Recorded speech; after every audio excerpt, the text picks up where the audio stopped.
Bonjour mes compatriotes, bonjour nos chefs d'entreprise, bonjour nos directeurs de ressources humaines, bonjour en général nos entrepreneurs.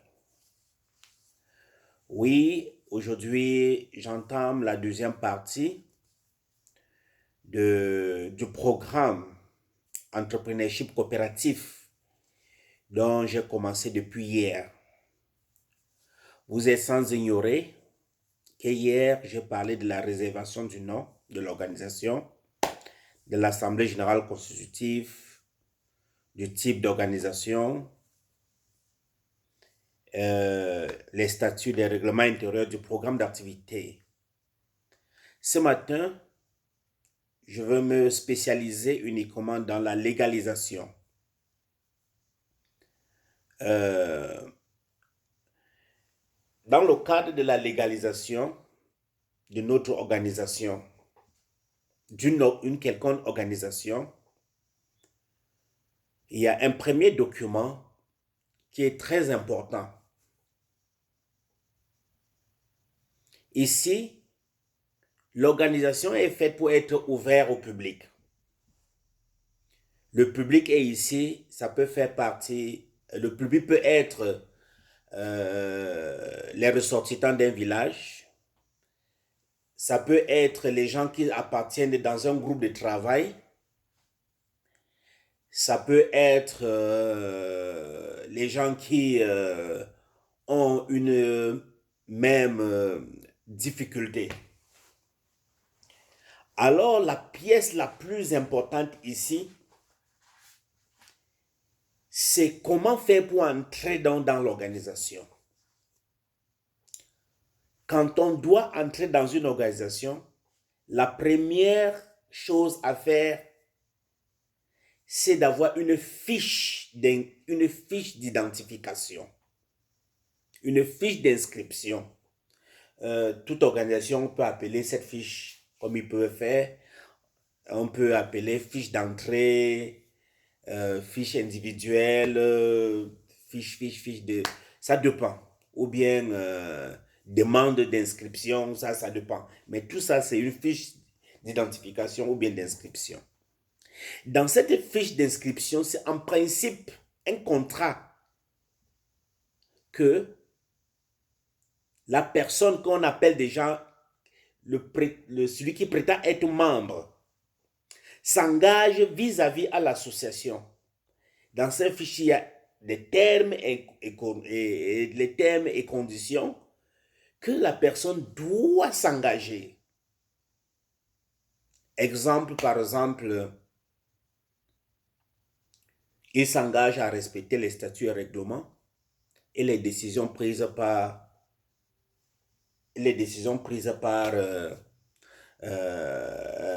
les organes et même la structure. Il présente son identification, que ce soit ici et que ce soit au niveau du Cameroun selon le type d'association. Il définit ici les moyens qu'on peut facilement le contacter et même son adresse de résidence. Il passe également sa signature sur cette fiche et même sa demi-carte photo d'identité. C'est très important. Il énumère même, par moment, ça dépend des types d'organisation. Si c'est une organisation, par exemple, d'ordre social et, comment on appelle, d'assurance, il doit effectivement lister un certain nombre de personnalités qui peut être sa femme, ses enfants et d'autres personnes si possible. Ça, c'est en passant. Ça, c'est la fiche d'inscription, la fiche d'identification ou bien la fiche d'entrée, comme on peut le dire. Très important par rapport à ça. Après avoir reçu donc cette fiche, Le bureau exécutif qui a été mis en place au cours de l'Assemblée générale constitutive a une période déterminée au moins de 30 jours. Ceci pour voir si celui-là est qualifié pour répondre aux normes de l'association. Et même pour juger un peu même aussi la moralité de cette personne. Je prends un exemple. Lorsque cette fiche est prise, on se réfère sur les éléments qu'il a écrits sur sa fiche d'inscription pour se renseigner auprès de certaines personnes, certains contacts qu'il a donnés. Donc, c'est comme une petite enquête de moralité qu'on fait sur la personne. Je prends un exemple. Une personne qui s'est endettée déjà dans 3-4 associations vient se présenter qu'il veut s'adhérer dans l'association et il remplit sa fiche. Maintenant, vous aviez la possibilité de vous référer dans les autres associations pour savoir quels étaient ses problèmes. Qu'est-ce qu'il a fait à ce qui est-ce qu'il est encore dans tel groupe ou pas, ou bien quels sont ses problèmes? Et vous prenez note. Ça ne peut pas seulement les dettes, ça peut être beaucoup d'autres choses. Vous pouvez être dans une association ou quelqu'un qui, je prends un exemple, une association des Bafoussam. Vous êtes Baganté, vous arrivez, ou bien vous êtes Bafan, vous arrivez, vous voulez vous enregistrer chez les Bafoussam. Bon, c'est vrai que certaines associations acceptent cela par l'intermédiaire, par exemple, des amis, par l'intermédiaire, par exemple, de sa femme qui appartient à ce village, par l'intermédiaire, par exemple, à ses parents et autres, tout ça. Bon, ça arrive. Bon, tout ceci, ce sont des petites enquêtes que vous arrivez. Et c'est donc à la sortie du rapport de cette enquête que le bureau exécutif maintenant accepte de pouvoir enregistrer, prendre ce membre en compte. Bien sûr, avec toutes les autres conditions qui sont énumérées dans les statuts et règlements intérieurs. Donc, ici, nous étions encore au niveau de la fiche et de l'importance de la fiche individuelle. Nous allons maintenant aller dans le cadre de l'enregistrement, qui est la partie la plus importante. Une fois que vous aviez déjà fait votre réservation de nom, une fois que vous avez déjà votre assemblée générale constitutive, une fois que vous avez déjà choisi le type de votre organisation, vos statuts et règlements intérieurs, programme d'activité, chers frères et sœurs, rapidement, passez à l'acte légal, qui est l'enregistrement. Dès le lendemain matin, dès les 48 heures, les 72 heures qui viennent. Pourquoi cela? Pourquoi cela? Parce qu'une fois que vous avez déjà constitué ce document, vous vous rappelez, vous ne constituez pas ce document étant seul. Vous êtes sûrement peut-être à 5, à 6, à 7. Il y a souvent les brebis dangereuses parmi nous qu'on ne connaît pas. Ça arrive que dans l'insatisfaction, 1 ou 2 personnes se détachent de vous et vont rapidement s'enregistrer sans votre conseil. Et avec raison. Vous ne pouvez rien faire du tout par rapport à ça. Vous ne pouvez rien faire du tout. Parce qu'ils vont apporter des documents qui seront identiques, qui seront bien sûr un copier-coller, mais qui seront identiques et qui seront légaux parce qu'ils sont arrivés en premier. Donc c'est un problème de course ici, là.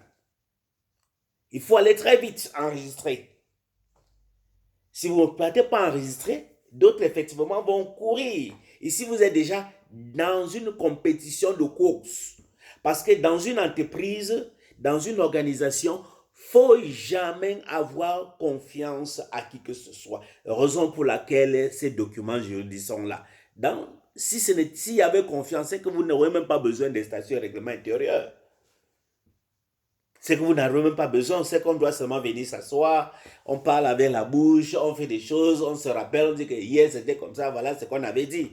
Mais ici, là, c'est des actes civils qu'on est en train de poser. Dans les actes civils, il faut des documents.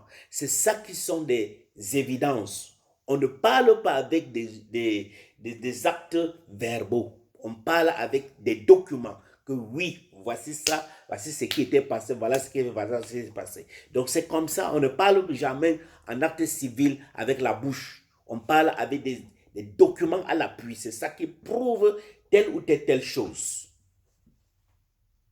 Donc rapidement, il faut passer à l'acte.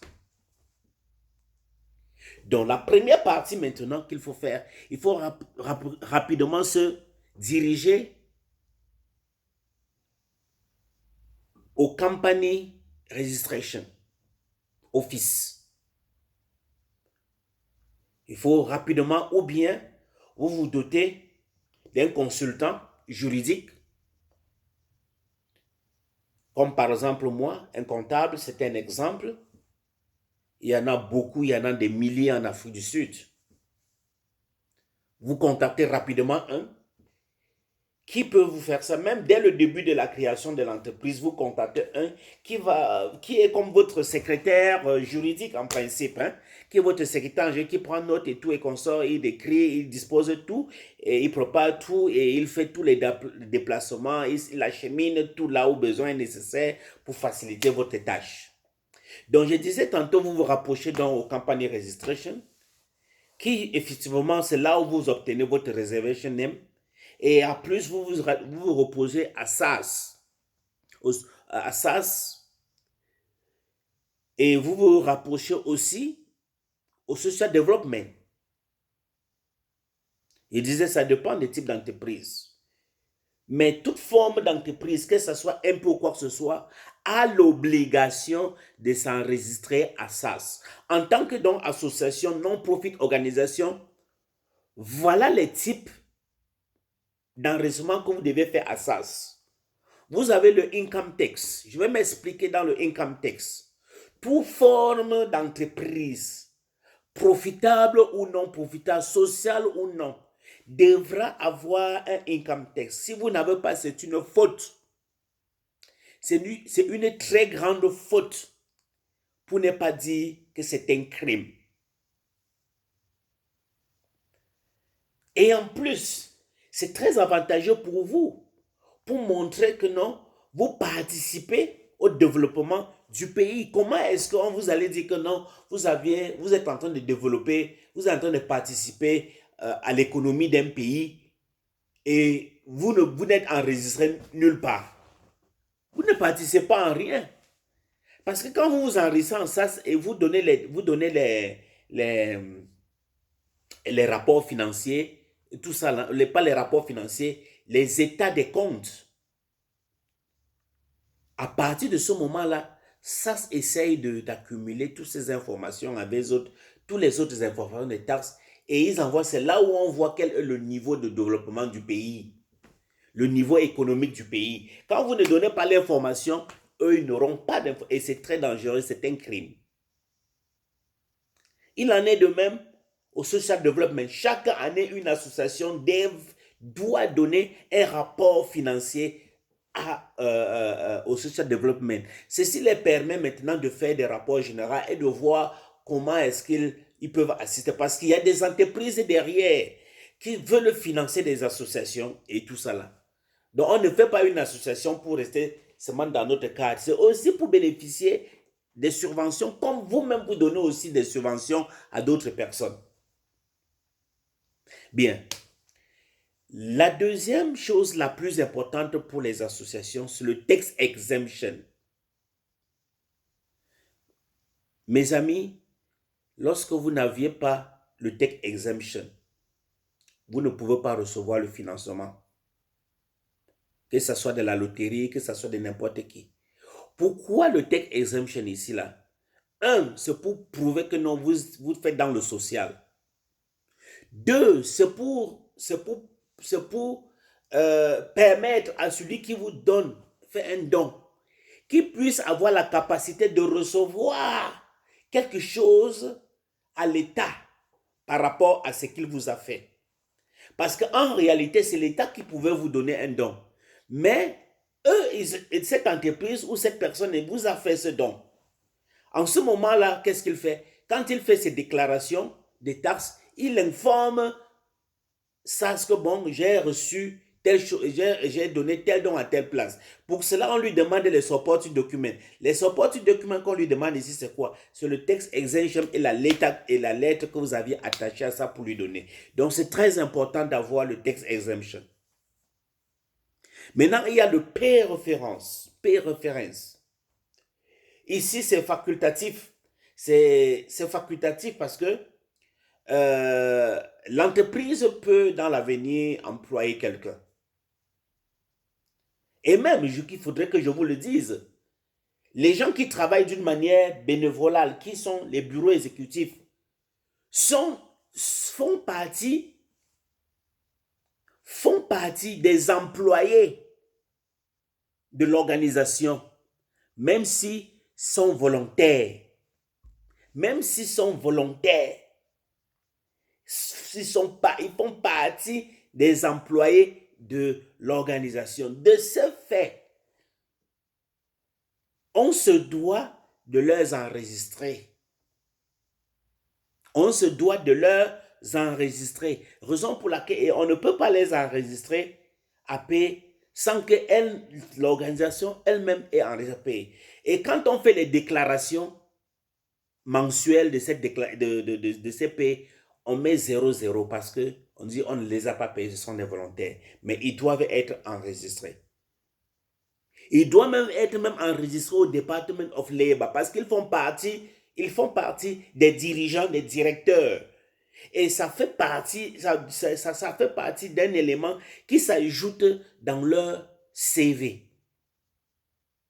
Et quand leur nom est là, ça va dans le système. Ça va dans le système. Ce qui fait que, quelque part, l'État les reconnaît.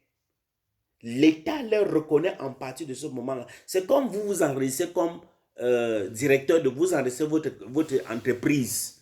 Quand vous enregistrez même si vous êtes seul à l'intérieur, aussi à IPC, vous deviez avoir votre pay référence. Vous deviez avoir un salaire, même si vous ne vous payez pas parfois. Et c'est très important, c'est avantageux pour celui-là qui est là. Vous n'allez pas dire que quelqu'un qui est là sûrement, il vient travailler, il n'a même pas de salaire, il doit même manquer, même si ne serait-ce que qu'on l'enregistre, pour qu'il ait, comment on appelle, des avantages d'ordre administratif. On ne lui donne pas cela. Donc, c'est très important que les membres du bureau exécutif soient également enregistrés. Et qu'ils ont un numéro. Le numéro là s'obtient au Department of Labor. C'est très important. Donc, l'organisation elle-même, elle a ses pay références. Et qu'elle fait ses déclarations en disant non, je n'ai pas payé les employés, ce sont des volontaires, voilà, le contrat est 0,000. C'est comme ça. Ça, c'est tout à fait normal. Maintenant, il y a ce qu'on appelle le custom. Custom import et export. Je prends par exemple, dans le cadre, par exemple, d'une association qui fait dans l'aspect purement culturel et qu'elle veut faire venir ici du village les effets traditionnels, quoi que ce soit. Dès que tu arrives ici à l'aéroport avec, les douaniers vont récupérer cela et ils vont te faire déclarer ça. Et si tu avais un custom registration, c'est déjà une très bonne chose. Et en tant qu'association non-profit organization, il y a une loi qui dit que vous ne devez pas payer. Même lorsque vous sortez avec quelque chose, vous ne devez pas payer. Et quand on dit que vous ne devez pas payer, pour prouver cela, il faut faire ce qu'on appelle le tax exemption. Donc, il faut être en mesure de leur donner le tax exemption certificate pour dire que nous ne faisons pas de profit et voilà, ceci est Ceci, c'est dans le cadre purement social. C'est donc exactement comme ça là. Et donc, vous faites ça et ce que vous entrez donc avec, vous ne devrez pas payer. Et si même ça doit être payé, si même c'est exigeable sur d'autres choses qu'il faut payer, les montants que vous devez payer devront être très minimes. Voilà donc en réalité ce qui concerne l'enregistrement. Je n'ai pas donné tous les détails parce que ici, je donne les informations que je donne ici sont des informations consultatives et donc je me suis décidé de donner à ma communauté. Mais lorsque je vais entreprendre des séminaires où il faudra entrer dans des purs détails, en ce moment-là, je pense que ce serait sérieux. Et parce que ce séminaire devra être enregistré, ce séminaire est en procédure d'être enregistré à CITA pour qu'à la fin de chaque séminaire, il y a des attestations de participation. Donc, la procédure est en train la procédure est en cours et on aura les informations et les dates dans lesquelles je vais commencer. Donc, ce que je vous donne généralement là, ce sont des informations globales. Je n'entre pas dans les détails.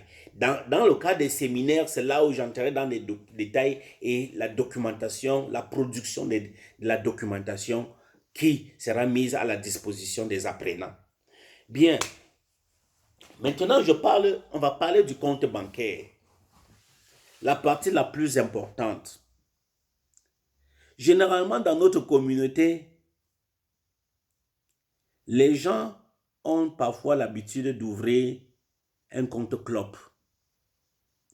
C'est très dangereux, mes frères, ou bien utiliser le compte de quelqu'un. C'est très dangereux, mes frères. C'est créer des problèmes. C'est créer des problèmes. En haut, tout à l'heure, là, je vous faisais savoir qu'il ne faut jamais avoir confiance à quelqu'un dans une association. Là, l'association, on n'a pas confiance. Et qu'est-ce qui manage l'association? C'est la documentation juridique qui fait ce qu'on appelle la jurisprudence.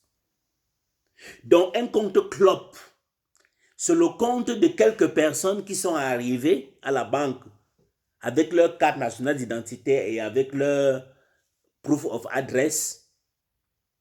Ils ont dit que nous venons au nom de telle association. Ils donnent seulement le nom, on écrit. Et on laisse un papier.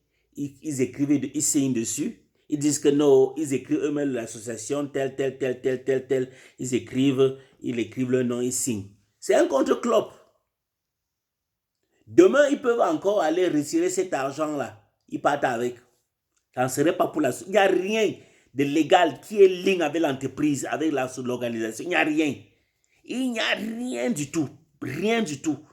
Donc, s'ils prennent cet argent-là, ils font ce qu'ils veulent faire avec. L'association n'a rien à leur demander. Il n'y a aucune plainte.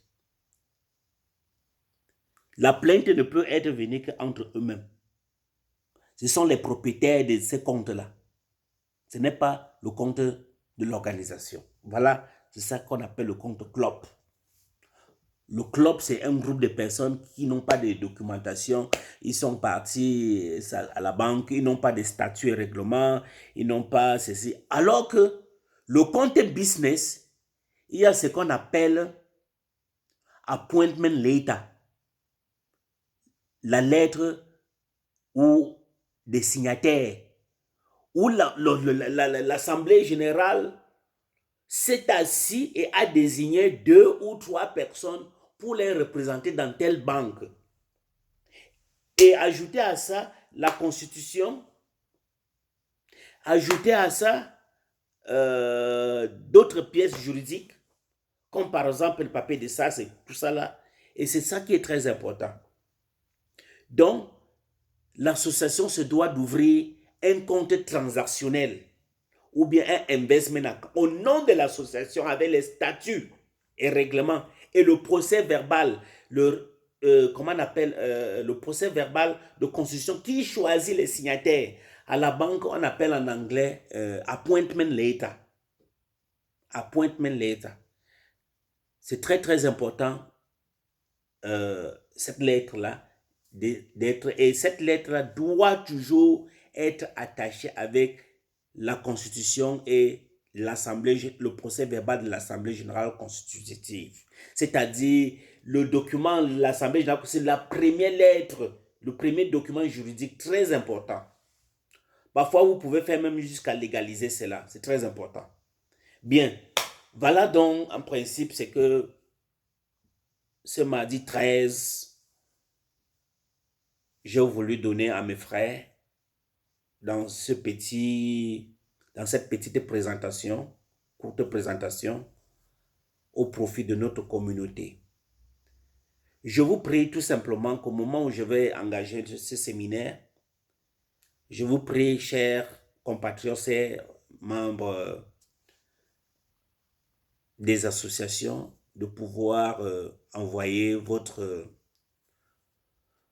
vos membres du bureau, je parle aux chefs d'entreprise, de pouvoir s'enregistrer avec effectivement un petit frais afin de participer à ce petit cours séminaire qui va prendre au moins 5 jours. 5 jours. En entrepreneurship, c'est très lourd. L'entrepreneurship n'est pas quelque chose, ça a trop de domaines, ça a trop de choses. Voilà pourquoi 5 jours est nécessaire et à la fin de ça, il y aura un séminaire.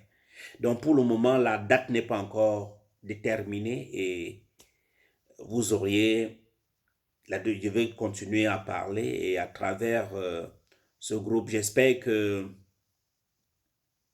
grâce au grand notable Sango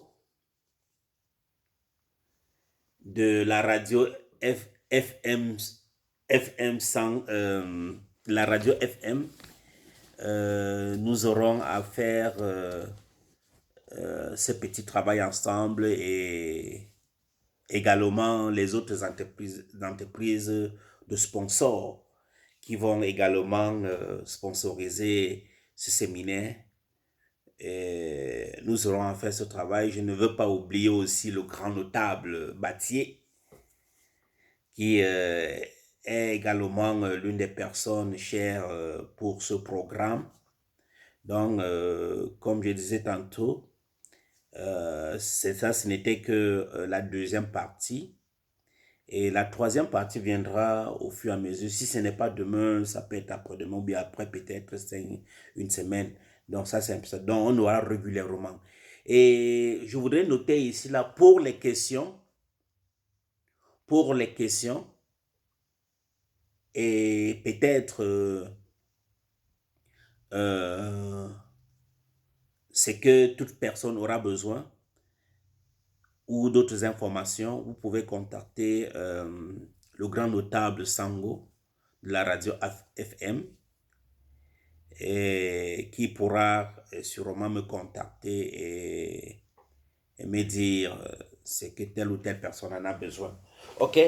Et pour cela, je vous passe une très bonne journée ce jour et bonne chance à vous dans vos entreprises. Merci et au revoir. Bye.